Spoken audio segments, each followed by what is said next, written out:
That's right. The clerk will report the bill. 26.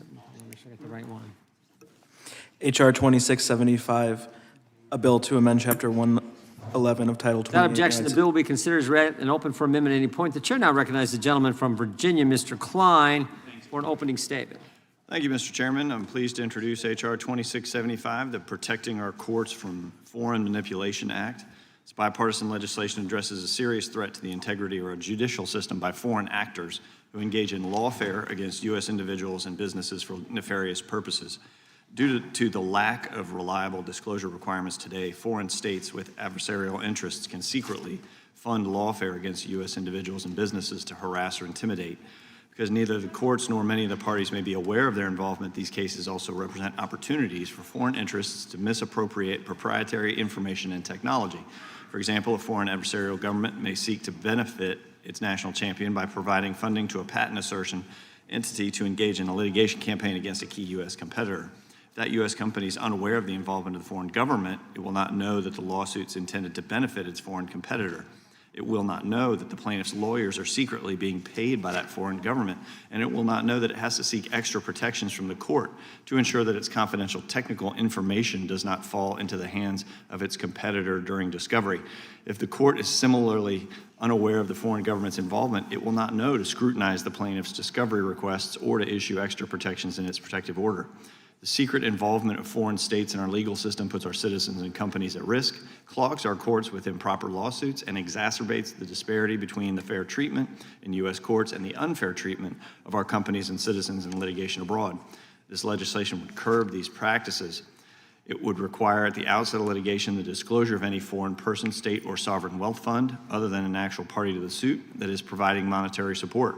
This disclosure requirement applies to all such arrangements, including those that are contingent upon prevailing in court and regardless of whether the recovery is a damages or fee award through a judgment or settlement. The bill contains related provisions requiring party certification and production of documents pertaining to the disclosure, and it makes the failure to disclose subject to litigation sanctions. Most importantly, H.R. 2675 prohibits third-party litigation funding arrangements in which a foreign state or sovereign wealth fund is a source of the funding.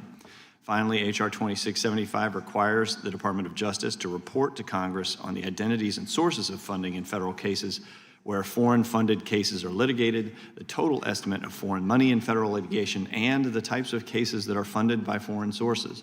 These robust provisions will help put an end to foreign abuse and lawfare. Please join me in supporting this bill to protect American citizens and our private sector. I yield back. Gentleman yields back. The chair now recognizes the ranking member, Mr. Raskin, for an opening statement.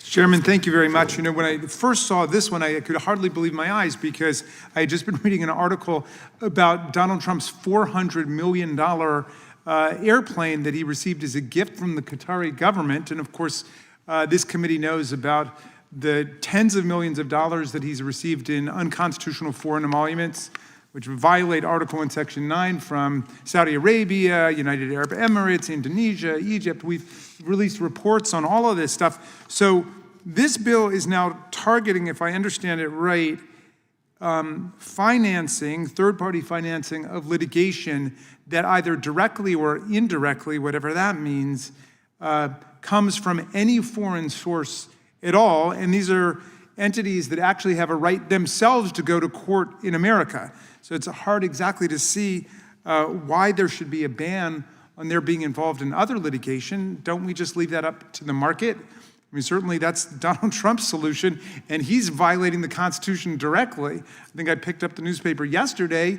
His family is now going into business with the Saudis again for billions of dollars in terms of some development in Saudi Arabia. And anyway, look, today's two bills instituting so-called transparency measures into third-party litigation funding are obviously nothing more than giveaways to big corporations that don't want to be held accountable when their actions violate the law and harm people. Third-party litigation funding is perfectly lawful, it's perfectly normal, and it's perfectly consistent with the rules of professional conduct and ethics. And if anybody uses it in a way that violates the law or those rules of ethics, they can just take it to court. Today, there's really no problem. Third parties invest in litigation, by the way, for liberal groups, centrist groups, and right-wing groups. I'm going to distribute a letter to all my friends from the Tea Party Patriots when we get to the next bill, where we've got some of the most distinguished conservative and MAGA lawyers in the country opposing the Litigation Transparency Act. Ken Blackwell, the former treasurer of Ohio, is going to be opposing that one. Tim Jones, the former Speaker of the Missouri House.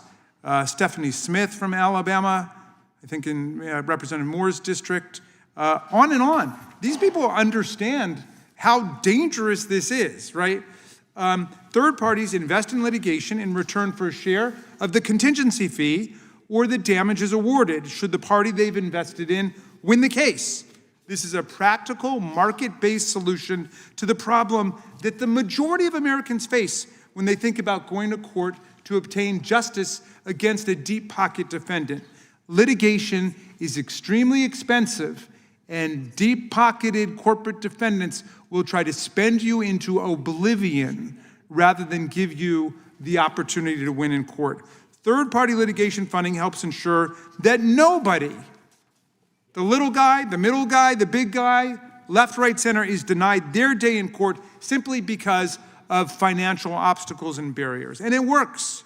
People who couldn't afford to get their court heard have been able to overcome major financial obstacles with the help of third-party investment.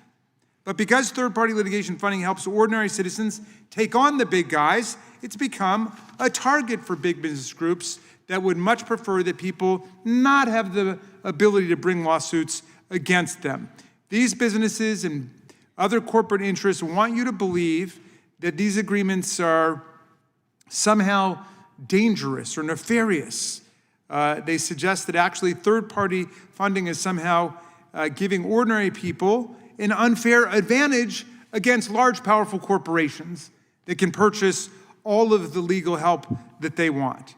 So now these parties have proposed a bill that they would say brings transparency to the system. In reality, today's bills would impose a form of abusive transparency and use it as a tool to dissuade funders from participating in third-party litigation funding agreements.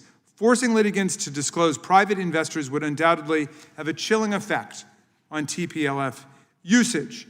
If this is somehow a foreign policy matter, a matter of national security, how come we're not hearing from the State Department? How come we're not hearing from people interested in foreign policy?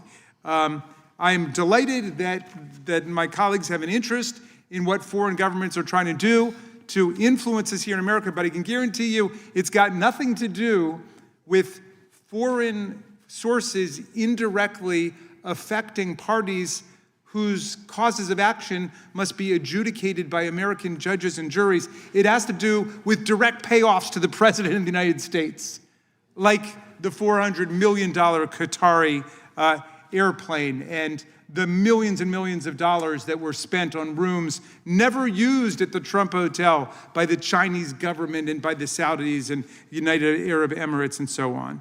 So all I can say is if we want to have a hearing about illegitimate foreign influence in America, let's do it. But this is an extremely attenuated Rube Goldberg contraption to try to get at it. I'm going to oppose both of these bills today. I'm really going to encourage my colleagues to check out the letters pouring in, not just from liberal public interest groups, but from conservative public interest groups saying, do not go down this road. I yield back to you, Mr. Chairman. Gentleman yields back. Without objection, all of their opening statements will be included in the record. Chair now recognizes the gentleman from Virginia to offer an amendment in nature of a substitute. Thank you, Mr. Chairman. I have an amendment at the desk. Clerk will report the amendment. Amendment in the nature of a substitute to H.R. Move to waive the reading. Without objection, the amendment in the nature of a substitute will be considered as read and shall be considered base text for the purpose of amendment. The chair now recognizes the gentleman from Virginia to explain the amendment. Thank you, Mr. Chairman, and I want to thank the ranking member for combining his two statements in opposition to the first bill now and the next bill down the line so that we don't have to hear another speech down the line.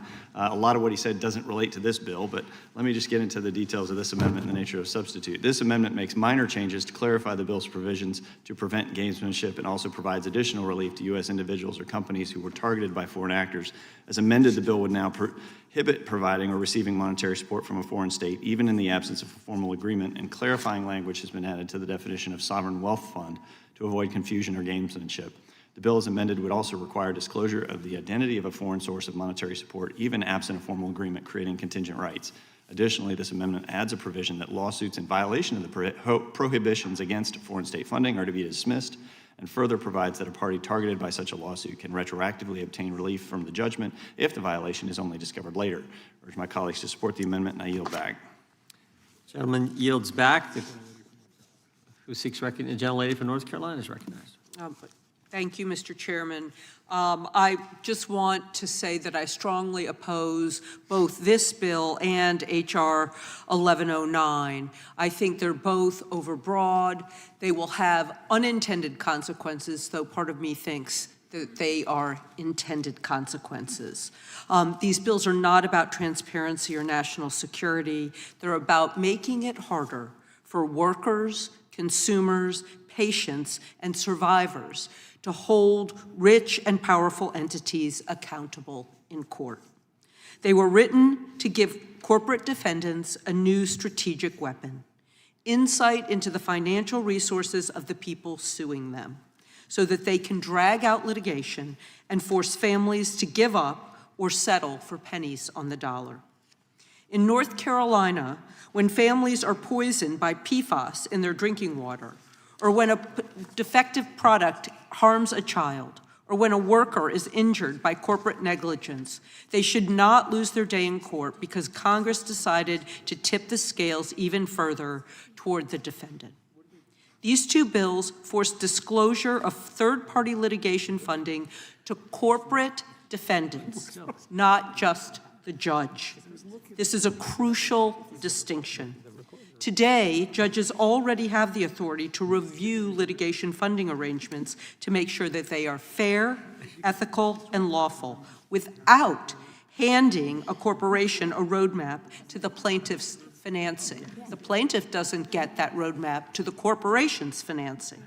These bills add nothing to judicial oversight. They just hand sensitive information over to a powerful party. Third-party litigation financing is often the only way that an ordinary worker or consumer can bring a complex case. Cases involving toxic pollution, defective products, corporate fraud, widespread discrimination. It routinely requires millions of dollars in upfront costs for experts, discovery, and years of litigation. And these cases have become even more difficult to bring because the courts have made it more difficult to have class actions and nationwide injunctions, therefore making each and every litigant responsible for their attorney's fees. In North Carolina, we've seen communities along the Cape Fear River and other rivers forced to fight back against PFAS contamination, rural communities taking on powerful agricultural and industrial polluters, and these families do not have corporate legal budgets. They rely on lawyers, who in turn rely on financing to stand toe-to-toe with the defendants. By choking off litigation financing, these bills would make it harder for families and injured parties to be able to challenge wage theft, unsafe products, nursing home abuse, toxic pollution, and so much more. And once the large corporate defendant knows the plaintiff's financial runway, they can strategically delay a case, engage in abusive discovery tactics, and drive up the costs. Even knowing that a plaintiff doesn't have a funding agreement can be weaponized, signaling to a corporate defendant that they can stall until the worker or survivor runs out of money. And to this bill's point, the claims about foreign interference in our justice system simply don't bear out.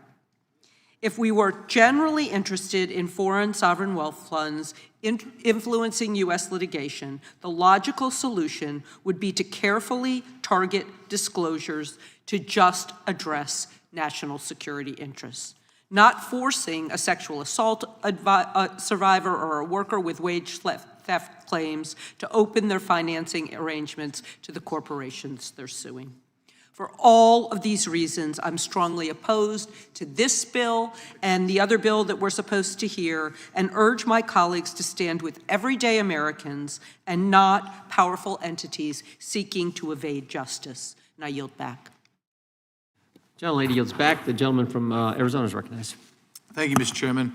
I'm intrigued by the conflation of this bill with the ISA bill, which I think are actually very different things. This bill is dealing with foreign intervention in American litigation.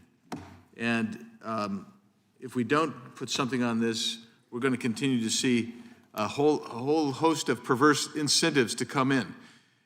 The argument so far has been, well, you have this defendant who's funded by a third party who's going to come out and just basically stall and drive the plaintiff into bankruptcy. This bill also prevents plaintiffs. So let me give you an example. This isn't hypothetical. This is in 2024. Sanctioned Russian billionaires created an investment fund to back bankruptcy lawsuits in New York, allowing oligarchs to steer tens of millions of dollars into Western financial institutions when they'd been sanctioned. They used that litigation to get around the sanction. Another instance, these are all reported in Newsweek, by the way. China-based technology firm Purplevine financed several intellectual property lawsuits against Samsung that would not have been discovered except a lone judge who was watching over the case, who had jurisdiction over the case, happens to choose to require litigation financing disclosure in his courtroom. If that hadn't crossed the desk, the defendants never would have known that their case was hardly a mere legal challenge, but in actuality a case of national security importance. That's what this bill is designed to protect against. You can go on. Another case that was reported, getting around FARA filings. An Australian mining billionaire was paying legal bills for a coalition of environmental nonprofits in their lawsuit against ExxonMobil. It was only through looking at FARA disclosures that anybody found out that it was a third party from a foreign entity inciting litigation in our country. We're not even talking about the potential for frivolous claims that can be funded by a foreign entity. We're not talking necessarily even about the intellectual property that can be ripped off. So I think this is misplaced. How about this? Further analysis in the Newsweek, this one Newsweek article, and I'm going to submit it, and there's a whole host of other articles that I will probably submit. I don't want to weigh this down, but the hidden party industries, which this is called, is growing at a pace of about $17.5 billion in 2025, and by mid-2030s will grow in excess of $67 billion. And that's because they're pushing lawsuits that you otherwise wouldn't be bringing as being funded by foreign entities. So when you start talking about, oh, they're defending and protecting these big bad corporations, you're forgetting that there's also an incentive for plaintiffs to do the same. So that's, Mr. Chairman, I would introduce that Newsweek piece called "We Must Protect American Courtrooms from Foreign Interference." Without objection. And also, the U.S. Chamber of Commerce has brought this out, as they're calling it TBLF, particularly with regard to foreign entities. I would like to submit that. Theirs is, thank you. Will the gentleman yield? The point is ultimately, I get your issues with the other bill. I may actually share some of those issues. This bill, I think is a vastly different bill. I think it is more narrowly crafted, and I think it is designed better and it's clearer. But if you're going to argue unintended consequences, if this bill doesn't pass, you're going to see a continued growth in third-party foreign entities in our litigation for a whole host and myriad of reasons, not the least of which is theft of intellectual property, trying to get around our laws and sanctions, just like the Russian billionaires did in 2024. And with that, Mr. Chairman, I'll yield back. Gentleman yields back. Gentleman from Maryland is recognized. Mr. Chairman, thank you. And I appreciate the remarks of the preceding member. It seems to me that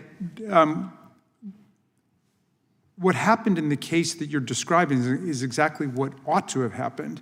That is, if the claim is made that the client of a particular lawyer is no longer or never was controlling the case, and that is a fake client and a proxy for someone else, then you make a report to the judge. You file a complaint and you say, hey, I don't think this is real litigation. I think it's being controlled by a third party. The third party may be paying for it or not. They might be domestic. They might be foreign. The gentleman yield for a second? Well, let me just complete the thought and I'll come right to you. And so, therefore, they went to the judge. They raised the point that there was an absentee third party who was actually controlling the litigation, and the judge had complete power to work it out, to demand disclosure, and so on and so forth. That could have happened with a domestic corporation. It could have happened with another domestic person. It could have happened with a foreign private corporation, foreign state, what have you. And we do want to prevent that because of the rules saying that you've got to follow your client's wishes and not that of some other third party. So I don't quite see what the problem is there. I mean, is there some general problem? Because what I want to raise is the real problem of money going directly to American public officials, including the President of the United States, directly from foreign states or indirectly from foreign states in their companies, and then putting in their pocket. I don't quite see what the issue is with, say, a foreign state who invests in a business, and that business makes loans to people, and a loan is taken out by a law firm to bring a case based on some cause of action, which a judge is going to consider, which a jury is going to consider, and I'm not quite sure exactly how that contaminates our legal process, but I'm happy to yield. Yeah, thanks for yielding. I'm not sure that we're reading what transacted in the Purple Vine case the same way. That wasn't Chinese companies that necessarily invested in American companies as a front. What that was is they financed lawsuits against Samsung so they could get intellectual property as discovery. You see, that's really part of the issue that comes up here. And the other one is you're concerned you didn't address. Well, if you would just pursue that for a second, okay, and that violates what law or what rule of ethics or rule of professional conduct? In other words, if, say, all these conservative groups that are writing in and say they get a donation from, some other source that's interested in their winning a case, what rule of professional responsibility does that violate? Well, what I will tell you is if a Chinese Communist Party is funding going after U.S. intellectual property through litigation because we have this open system, maybe protection of our national security interest is important. How about you didn't? I thought you were talking about compromising the integrity of the judicial process. In other words, that's just back to a bland abstraction, national security, and I'm not quite sure I see what it is. I mean, if we want to say the Chinese government, the Russian government, none of these governments can ever sue in American courts, fine. But if we're not saying that, if we're allowing them to sue, what's the problem with them contributing money to somebody else's suit and the judge having the opportunity to force disclosure? Mr. Chairman. And I'm happy to yield also, because it's an honest question. Well, I appreciate the gentleman's question. Courts can't police what they can't see. And so what you have are the structure of third-party litigation funding often being made to conceal the true source through layers of intermediaries, and the judge, the court, doesn't recognize they don't have the information needed to protect the integrity of the proceedings. This would provide that disclosure and provide that information so the judge can make the choice and can make a better decision. Okay, right. But this bill forces the disclosure to the corporate defendant, not to the court, as in the case we just discussed, right? This bill targets only foreign states and sovereign wealth funds. It doesn't target private investors or domestic funders. It is designed to target foreign third-party litigation funding. So it's not just to one entity, it's to both. Okay. If the gentleman would yeah, just- please, Let yeah. let me just ask this. If you believe that in the Purple Vine case, that's exactly how it should have happened, how would the judge have known, but the judge was extraordinarily vigilant? Because it was not disclosed. The judge was looking at things that, there's something going on here, finds out, and if you're okay with the judge finding out and saying, wait, we got a problem here, then why not codify that process in law, which is what this bill does? Okay, thanks. I think my time is up. Sorry. The gentlelady from California is recognized. Thank you, Mr. Chair. It's, interesting because I read these bills with a layman eye, as I am not one of the many attorneys on this committee. But I am going to oppose this bill for a number of reasons. And I read it and had just so many questions. First, and I appreciate Congressman Biggs sharing a couple of instances from this Newsweek article, but I'm still wondering how many times has this happened? How many documented instances, especially compared to the number of cases that are filed in our courts? I mean, is it disproportionate, the instances that this has happened? And how often or in what way did the financing impact the verdict? And in what way? Because, I think ultimately what we would be interested in is the merit of the case and the verdict. And my understanding is that attorney-client privilege precludes the sharing of financial information of any nature. And so how are we now going to abrogate attorney-client privilege? The other thing I thought is that litigation is private, and your litigation strategy is private. What's public is the contested issue, and the merit of the case is the issue in question or should be all the time. My reading of this is that the bill would want to sanction witch hunts to nullify verdicts that were lawfully obtained because of, in spite of, financing. And this bill also presumes that foreign money has a nefarious influence. But if you're going to be honest, if that is the case, I don't know. But let's also presume that domestic money can be nefarious at times. This bill, in my opinion, uses national security as a convenient cloak to screw the little guy. And there are so many of my colleagues on the other side of the aisle who were talking about protecting the little guy, especially as it relates to the Epstein files. Oh, what about the little people and, having their names exposed? This is also a way to screw those little people. Folks who are courageous enough to sue big corporations are going to get snuffed out under this bill because the large firms actually have the time and the resources to drag out litigation. And they're going to continue to have the upper hand under this bill. And the other kind of twisted irony is that many of the large corporations that we now talk about are multinational corporations, and they are making their money because of foreign investment and foreign money. And this isn't holding them accountable. I think about Tesla. Tesla has a war chest of money, and they get a ton of foreign investment. So they actually, according to this, you could argue, have a legal war chest from foreign financing to help them win their lawsuits against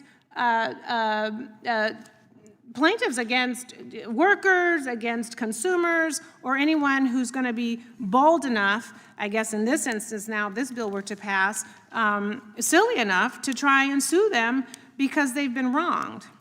And then the other question I have is about enforcement. So Are we now going to create a whole subsection under DOJ devoted to investigating foreign financing? I mean, what about the DOJ supposed to be working on the human trafficking and the cartels and all the bad stuff? And so now you're going to dedicate a group of people to go into all of these litigant cases to kind of figure out where people are getting their foreign financing. That doesn't make any sense to me. So so much. And then I have to say, I was like, ooh, how many lawyers are on here? And quite a few. And the resumes among you all is impressive enough to confirm that you know the hypocrisy of this bill. So why we continue to let truth get in the way of tribalism, I don't know. But I'm going to have to oppose this bill. And I yield back. Mr. Chairman. Lady yields back. The gentleman from Virginia is recognized. Oof, there was a lot, move to strike last word. There was a lot said there, but let me just say, when you're talking about the little guy, the Chinese Communist Party is not looking out for the little guy in America. The Chinese Communist Party is looking out for the slave wage Uyghurs who are making their products that are competing with the American little guy. And the American little guy is over here trying his best to make a living and is being undercut by intellectual property theft from Chinese agents who are funding these types of litigation. You know, the foreign governments are not ordinary market participants. This bill does not affect private litigation finance. The only entities barred from funding these U.S. lawsuits are foreign governments and their financial arms. These, as the ranking member said, pose unique national security and influence risks. When a foreign state funds litigation against U.S. companies or individuals, it opens the door to strategic manipulation, geopolitical manipulation, access to sensitive information during discovery, and the courts don't know. When you ask for numbers, it's happening. It's a multi-billion-dollar industry, and the courts don't know it's happening. So we're just looking for basic information for the courts so that they can protect the integrity of the proceedings and the integrity of the American system and the rule of law, which should be protecting the little guy that you speak of. So that's why this bill is being introduced, and I just want to clear the record on that. So Would the gentleman yield for a question? Well, I'll be happy to yield after I yield to Mr. Biggs. Thanks, Mr. Klein. I just want to cover just, again, a couple of the quick points of reported cases, because I get the question. I think it's a fair question to say, how big a deal is this? It's an estimated $16 billion deal. That's a pretty big deal. And while in our colloquy, the ranking member and Ben and Mr. Klein and I had, we talked primarily about the Purple Vine case, but we didn't ever get back to the 2024 case of the Russian billionaires who created specifically an investment fund because those Russian billionaires had been sanctioned by the U.S. government, right? So they created a fund so that they could back bankruptcy lawsuits in New York, which allowed them to actually then launder money through the bankruptcy proceeding and get that money into Western financial institutions, thus getting around the sanctions that our own government had placed on them. So the fact that we learned about that is almost just serendipity. But this bill is basically designed to say, look, if you're a foreign government or you're a foreign government's sovereign wealth fund, you got to disclose. Failure to disclose means you lose.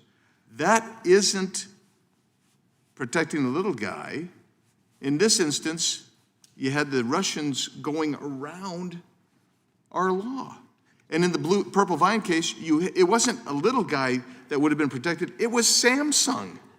Samsung was in this litigation, and they're getting their intellectual property ripped off by the Chinese Communist Party. And in the other one, it wasn't a little guy. It was ExxonMobil who was being attacked by a billionaire who owned mines in Australia who was funding lawsuits because he wanted to change policy within Exxon. That's the point. I understand it, and the mentality where you say, well, it's the little guys, because I get that, because we're seeing this right now. And quite frankly, in personal injury cases, which deals not with this case, this bill, but with the next one, in personal injury cases, what you're seeing now is something very different. This is where you're actually seeing loans being made by third parties to potential plaintiffs, the injured, right? That's very different than what this bill is getting at. That's why I think it's totally different. And then when the ranking member is bringing up these folks who oppose it, I happen to be with you on that. I don't like the other bill. But it's not this bill, which is very different. And I'll yield back to you, Mr. Klein. Thank you. And I'm happy to yield to the ranking member. Well, yeah, so if this were a bill then saying that people or governments that have been sanctioned by the United States government either are banned and prohibited, or it must be disclosed, that makes sense. I thought the first compelling argument I really heard, that they were using litigation as a way to launder their money through the bankruptcy process. But I guess what I'm looking for is, what is the danger of, I'm assuming that these are just wealthy, you're banning the sovereign funds, right? But you're saying other governments can do it if it's disclosed. Is that right? That it has to be disclosed if a foreign government is. Yeah. So one question about that. How does the judge determine whether there's a national security risk and therefore prevent them from participating? Well, it doesn't have that.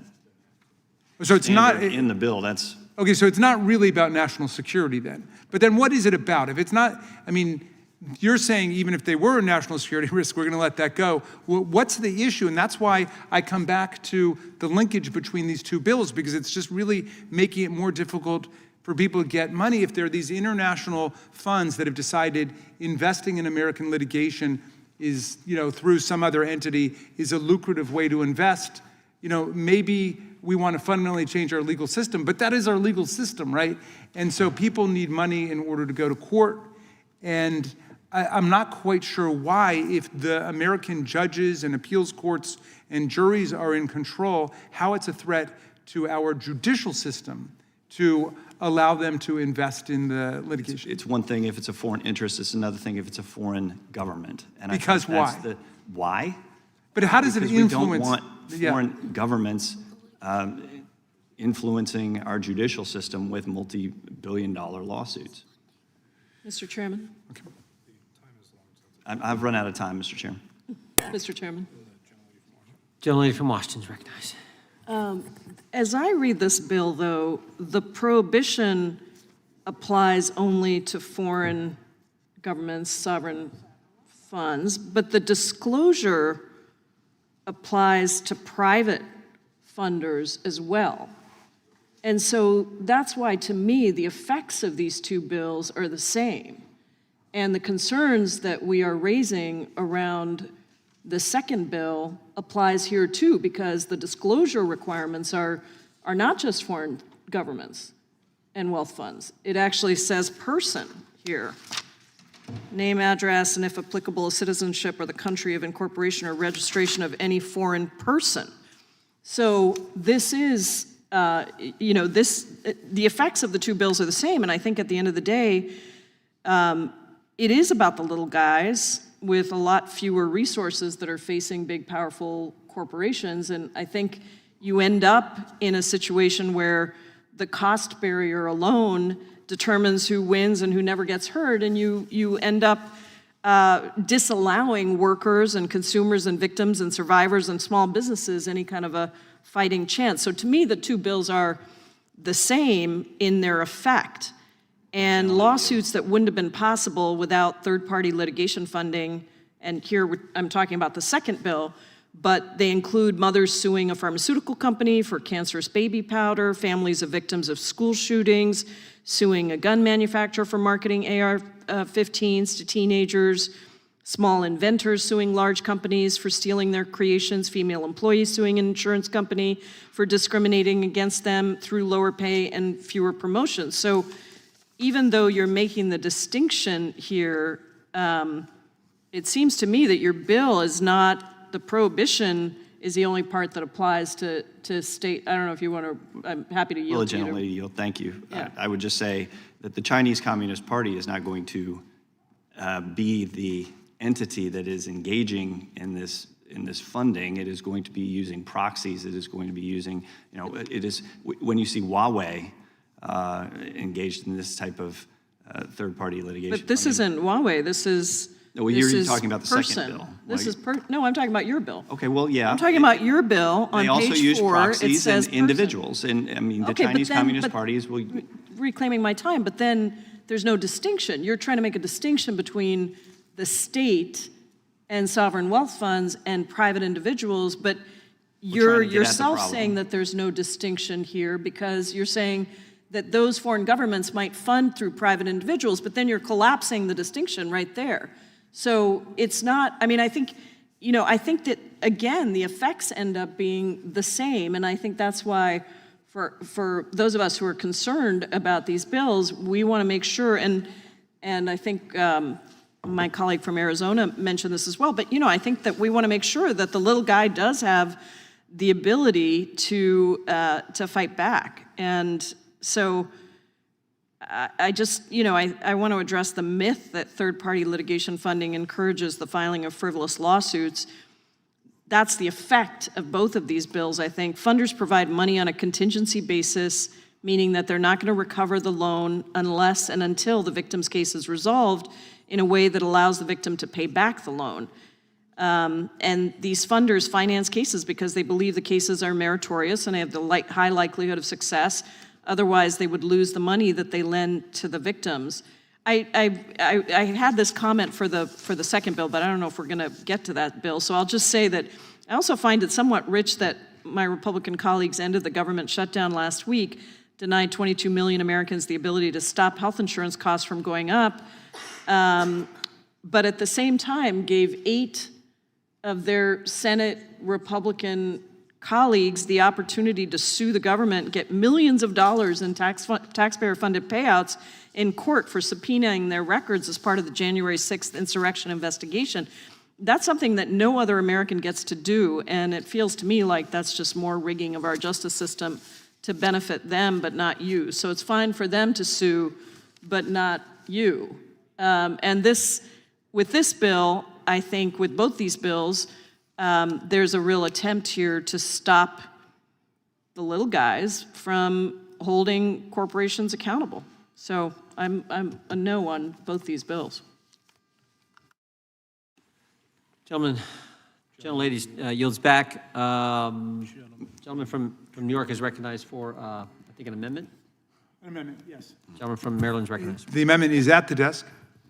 Report. And Point of order been reserved. The clerk will report.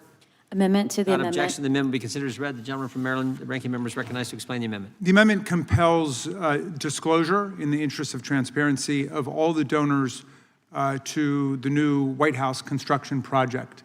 The president has refused to disclose the donors, and he's also refused to say that they will not be either corporations or foreign governments or states or foreign government and foreign state sponsored entities. And so this just follows in the train of what we're saying. And if we can add this, I think it will put our side to the test. It will put your side to the test. And so if you guys can vote for this, it might be a little too much to vote twice against something that would not necessarily be Donald Trump's first choice waking up, but that's all about being the Article I lawmaking branch. If we think that the White House should be constructed either with public money, or if we're accepting contributions, the public's got a right to know who's contributing and what they're getting out of that, then this is the amendment for you. And so I submit that to the wisdom of the group, and it certainly follows from everything we're saying about not compromising national security and not compromising the integrity of essential public functions. We will give you our wisdom, but we'll start with the gentleman from Arizona. Does the gentleman insist on his point of order? I do, Mr. Chairman. The gentleman is recognized to explain their point of order. I think the gentleman's amendment would introduce material that is beyond the scope and purpose of the bill before us. It violates House Rule 16, Clause 7, and I'll yield back.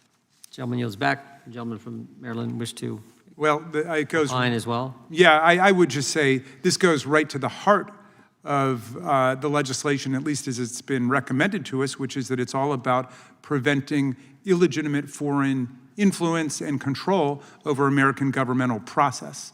And that should apply whether we're talking about the legislative process, the judicial process, or the executive branch. And there's been a lot of rhetoric about national security and protecting our national security. It's hard to see what could compromise our national security more than foreign state donors to the construction of the American people's White House. So I definitely would challenge that and ask for an adverse ruling there. All well and good, but that doesn't change the fact that the gentleman's amendment does not satisfy the subject matter and fundamental purposes test. Therefore, it is not germane and is out of order. And can we appeal the ruling of the chair and just take a quick vote on that? I move to table appeal. There's been an appeal. There's been a move to table. The question is on tabling the appeal from the gentleman from Maryland. All those in favor say aye. Aye. Those opposed, no. No. The ayes have it. And the question now occurs on... Can we just have a recorded vote on that one? We can have a recorded vote on that. The clerk will call the roll. Mr. Jordan? Yes. Mr. Jordan votes yes. Mr. Isa? Mr. Isa votes aye. Mr. Biggs? Aye. Mr. Biggs votes aye. Mr. McClintock? Mr. Tiffany? Mr. Tiffany votes aye. Mr. Massey? Mr. Roy? Mr. Fitzgerald? Mr. Klein? Mr. Klein votes aye. Mr. Gooden? Mr. Van Drew? Mr. Van Drew votes yes. Mr. Nels? Mr. Moore? Mr. Moore votes yes. Mr. Kiley? Ms. Hageman? Ms. Lee? Mr. Hunt? Mr. Fry? Mr. Fry votes aye. Mr. Grothman? Mr. Grothman votes aye. Mr. Knott? Mr. Knott votes aye. Mr. Harris? Mr. Harris votes aye. Mr. Onder? Mr. Onder votes aye. Mr. Schmidt? Mr. Schmidt votes aye. Mr. Gill? Mr. Gill votes aye. Mr. Baumgardner? Mr. Raskin? No. Mr. Raskin votes no. Mr. Nadler? Ms. Lofgren? Mr. Cohen? Mr. Johnson? Mr. Johnson votes no. Mr. Swalwell? Mr. Liu? Ms. Jayapal? Ms. Jayapal votes no. Mr. Correa? Ms. Scanlon? Ms. Scanlon votes no. Mr. Neguse? Ms. McBath? Ms. Ross? Ms. Ross votes no. Ms. Ballant? Ms. Ballant votes no. Mr. Garcia? Mr. Garcia votes no. Ms. Kamlager-Dove? Ms. Kamlager-Dove votes no. Mr. Moskowitz? Mr. Moskowitz votes no. Mr. Goldman? Ms. Crockett? Gentleman from New York? Mr. Nadler votes no.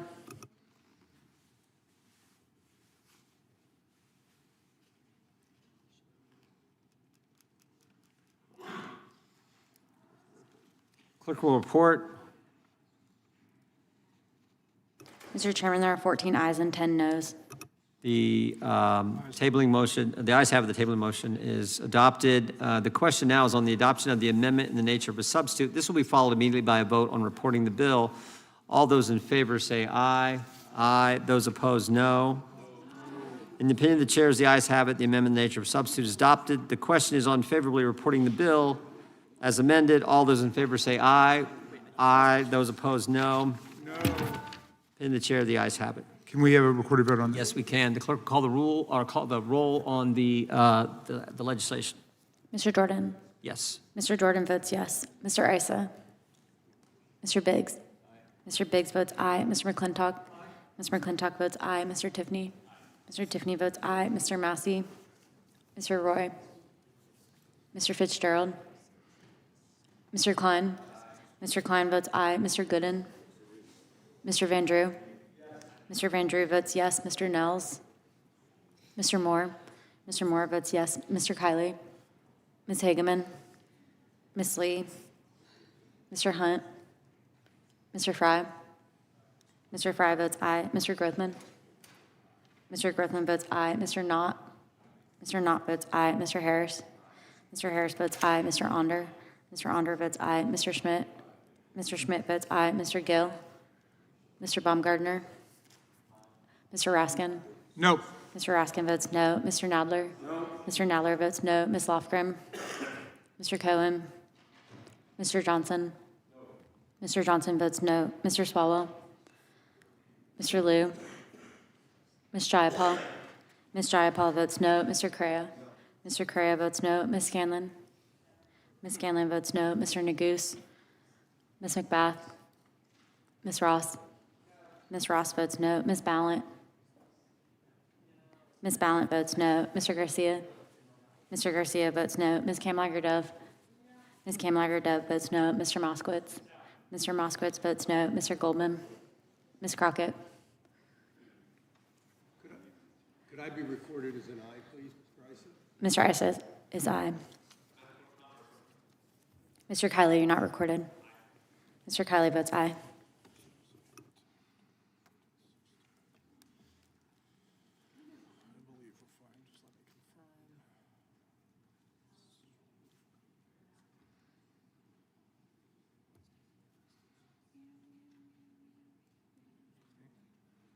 Clerk report. Mr. Chairman, there are 15 ayes and 11 noes. The ayes have it, and the bill is ordered to be reported favorably to the House. Members will have 2 days to submit views. Without objection, the bill will be reported as a single amendment in the nature of substitute, incorporating in all adopted amendments, and staff is authorized to make technical and conforming changes. Unfortunately, I have to get to an event. So the committee will stand in recess until 12 o'clock noon on Thursday. We have subcommittees tomorrow, so we do have a couple of the bills we'd like to get through. Unfortunately, we just have the time this evening. So we will see you, Thursday at noon. If you're not on the subcommittees tomorrow, we will see you Thursday at noon. And with that, we stand in recess.